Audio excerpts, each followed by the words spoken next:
વડોદરા જિલ્લામાં સ્થાનિક સ્વરાજ્યની ચૂંટણી 2026 માટે સઘન તૈયારીઓ પૂર્ણ. ઈવીએમ વિતરણ અને કર્મચારીઓની રવાનગી શરૂ. વડોદરા તા 25 એપ્રિલ 2026 શનિવાર વડોદરા શહેર અને જિલ્લામાં આવતીકાલે તા 26 એપ્રિલે યોજાનારી સ્થાનિક સ્વરાજ્યની ચૂંટણીને ધ્યાનમાં રાખીને જિલ્લા ચૂંટણી તંત્ર દ્વારા તમામ તૈયારીઓને આખરી ઓપ આપવામાં આવ્યો છે. સવારે 7મી સાંજના 6 વાગ્યા સુધી યોજાનારી મતદાન પ્રક્રિયા નિર્વિઘ્ન અને પારદર્શક રીતે પાર પડે તે માટે આજે વિવિધ રવાનગી કેન્દ્રો પરથી ચૂંટણીકર્મીઓ તથા ઇલેક્ટ્રોનિક વોટિંગ મશીનો (ઈવીએમ)ની વ્યવસ્થિત રવાનગી કરવામાં આવી હતી. જિલ્લા કલેક્ટર ડો.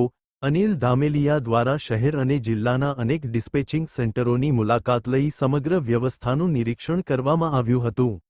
હરણી સમા રોડ પર આવેલી પીએમ શ્રી કેન્દ્રીય વિદ્યાલય 2 ખાતે વોર્ડ નં.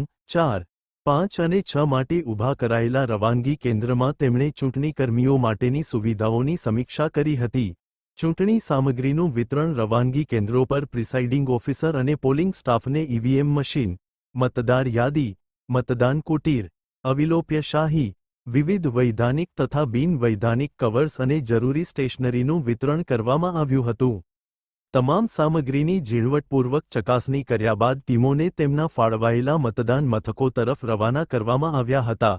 વિવિધ કેન્દ્રો પર કામગીરી. મકરપુરા સ્થિત ભવંસ સ્કૂલ ખાતેના રિસીવિંગ સેન્ટર પરથી વોર્ડ નં. 16-19ના આશરે 240 મતદાન મથકો માટે 14 ટેબલ મારફતે ઈવીએમ તથા અન્ય સામગ્રીનું વિતરણ કરવામાં આવ્યું હતું. ડેપ્યુટી કલેક્ટર વિમલ બરોટના માર્ગદર્શન હેઠળ આ કામગીરી સુચારુ રીતે ચાલી રહી હતી. તે ઉપરાંત કરજણ તાલુકા સેવા સદન ખાતે પણ જિલ્લા પંચાયત વિસ્તાર માટે 12 ટેબલો મારફતે ચૂંટણીલક્ષી સામગ્રીનું વિતરણ કરવામાં આવ્યું હતું. અહીંથી વિવિધ ટીમો ચકાસણી બાદ પોતાના મતદાન કેન્દ્રો તરફ રવાના થઈ હતી. ઉચ્ચ અધિકારીઓ દ્વારા નિરીક્ષણ. દિવાળીપુરા સ્થિત સરકારી નર્સિંગ કોલેજ ખાતે વોર્ડ નં. 7, 8 અને 9 માટે ઈવીએમ ફાળવણી અને રવાનગીની કામગીરીનું નિરીક્ષણ નિવાસી અધિક કલેક્ટર બી.એસ. પટેલ તેમજ ચૂંટણી અધિકારી વી.કે. સાંબળ દ્વારા કરવામાં આવ્યું હતું. અધિકારીઓએ સમગ્ર પ્રક્રિયાની સમીક્ષા કરી જરૂરી માર્ગદર્શન આપ્યું હતું. સુરક્ષા અને વ્યવસ્થા. ચૂંટણી પ્રક્રિયાની વિશ્વસનીયતા જળવાઈ રહે તે માટે તમામ ડિસ્પેચિંગ અને રિસીવિંગ સેન્ટરો પર કડક સુરક્ષા વ્યવસ્થા ગોઠવવામાં આવી હતી. પોલિંગ પાર્ટીઓને જીપીએસ ટ્રેકિંગ સિસ્ટમથી સજ્જ વાહનો મારફતે ચુસ્ત પોલીસ બંદોબસ્ત હેઠળ નિયત રૂટ પર રવાના કરવામાં આવી હતી. ઝોનલ અધિકારીઓ, માઇક્રો ઓબ્ઝર્વર્સ અને સુરક્ષા દળો દ્વારા સતત દેખરેખ રાખવામાં આવી રહી છે.